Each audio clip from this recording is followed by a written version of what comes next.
Тем временем педиатры республики бьют тревогу. В Коми выросло число несчастных случаев с детьми, которые остались без присмотра взрослых. Зачастую такие пациенты получают переломы или ожоги. Ситуация настолько сложная, что в Республиканской детской больнице даже собрали специальную пресс-конференцию.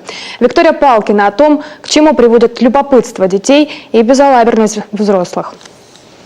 В свои 2 года Ксения Шалашова пережила уже многое. Каждый месяц они с мамой приезжают в Сыктывкар из Усть-Илимского района. И все потому, что ребенок выпил уксус. После опасной дегустации сильно пострадал пищевод. Теперь постоянно рубцующийся орган необходимо расширять для того, чтобы девочка могла нормально питаться. Если у взрослого человека можно за место пищевода поставить стенд, то у детей, к сожалению, это невозможно. Существуют методики замены пищевода своими же собственными органами, то есть ставится кишка либо тонкая, либо толстая.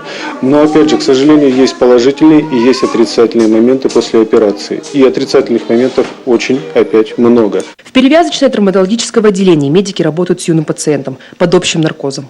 У ребенка обширные ожоги ног, и оттого процедура очень болезненная.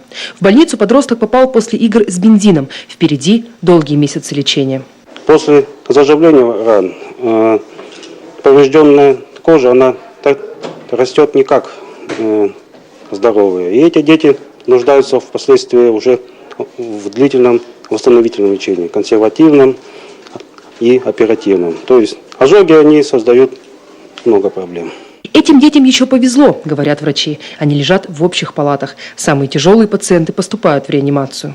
За 2014 год 30% детей, которые погибли в моем отделении, погибли от травматизма. Жестокое обращение, травмы, падение тяжелых предметов на детей. Вследствие этого длительный этап безуспешный.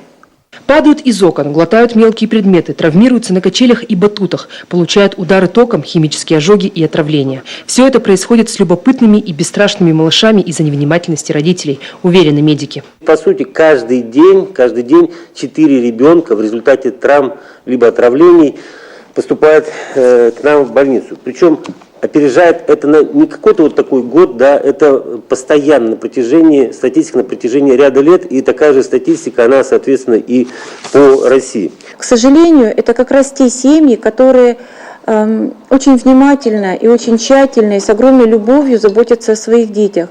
Но вот почему-то мнение родителей «это будет не со мной и это никогда не произойдет с моим ребенком», вот является причиной чаще всего того, что ребенок попадает в такую ситуацию. Медики еще раз напоминают родителям. Все опасные жидкости и мелкие предметы нужно убирать так далеко, чтобы даже взрослым достать их было сложно. Зачастую именно секундная родительская беспечность приводит к травме, лечить которую порой приходится не месяцы, а годы. Виктория Палкина, Вячеслав Беспалов, телеканал Юрган, Сыктывкар.